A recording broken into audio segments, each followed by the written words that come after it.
Hi everybody, Harold Hillman here, and thank you for joining me on episode 7 of Ask Harold. On this episode, I'll answer a question from Kylie, who believes that flexible work arrangements are keeping her from advancing.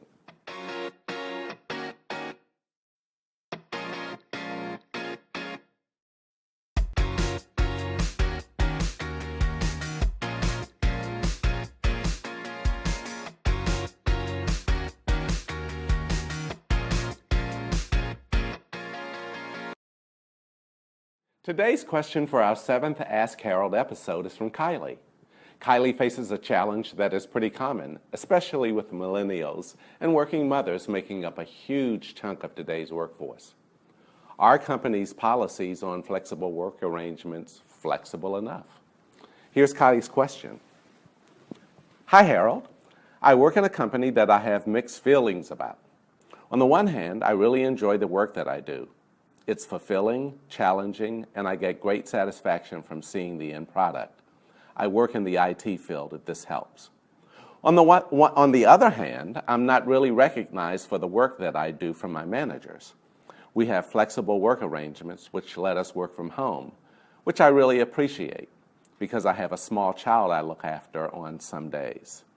However, it seems that management only really recognizes and rewards people who work from the office and shows some face time rather than output of work and being able to meet deadlines. There seems to be a disconnect between encouraging flexible work arrangements but then penalizing those who choose to work from home. I think I may have missed a recent promotion because of this issue. My question is, how can I make sure that I'm not getting the short end of the stick because I need more flexibility in my work arrangements? Do I need to do more face time in the office, even if it doesn't have an effect on the quality and timeliness of my work? Wow, that's a great question, Kylie. It's a good example of what happens when you put a new policy or framework to the test, and that's obviously what's happening in your company right now. So look, you have got to really weigh in. You're putting the policy to the test.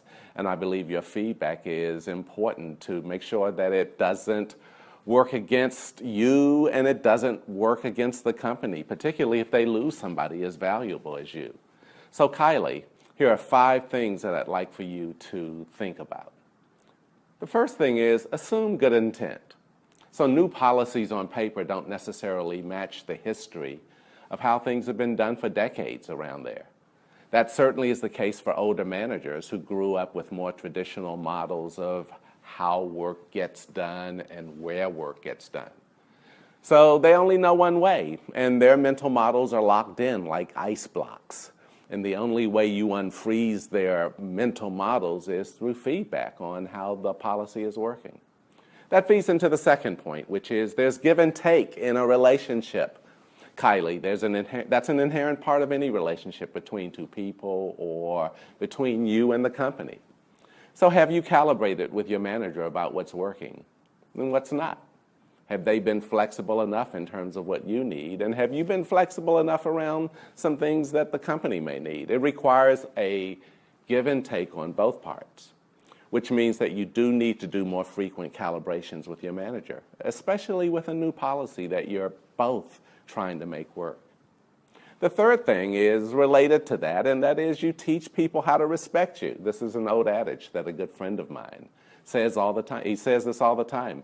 People won't know if they have to do a little bit more give and a little less take unless you give them some feedback. So don't become a victim in this scenario, Kylie.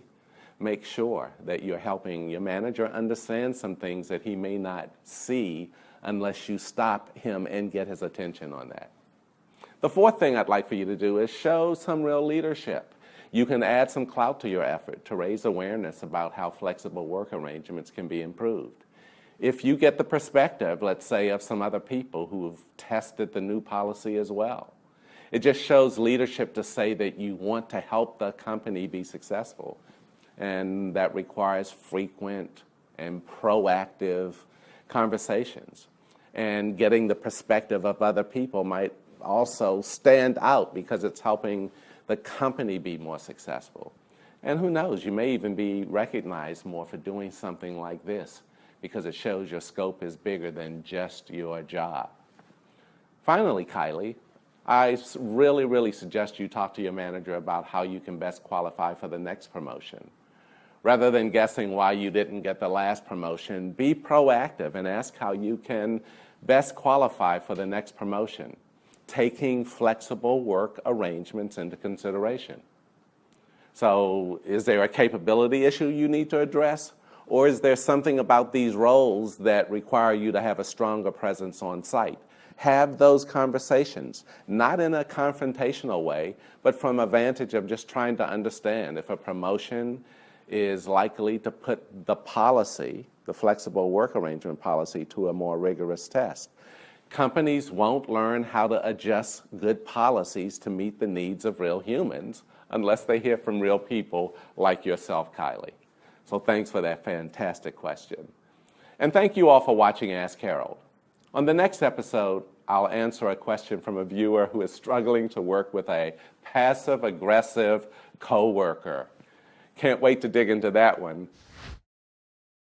Remember, if you like this video, tell others about it and subscribe to Sigmoid's YouTube channel. And if you have a question of your own or want to see my other videos and articles, go to my blog at drharoldhillman.com. Take good care and see you all very soon.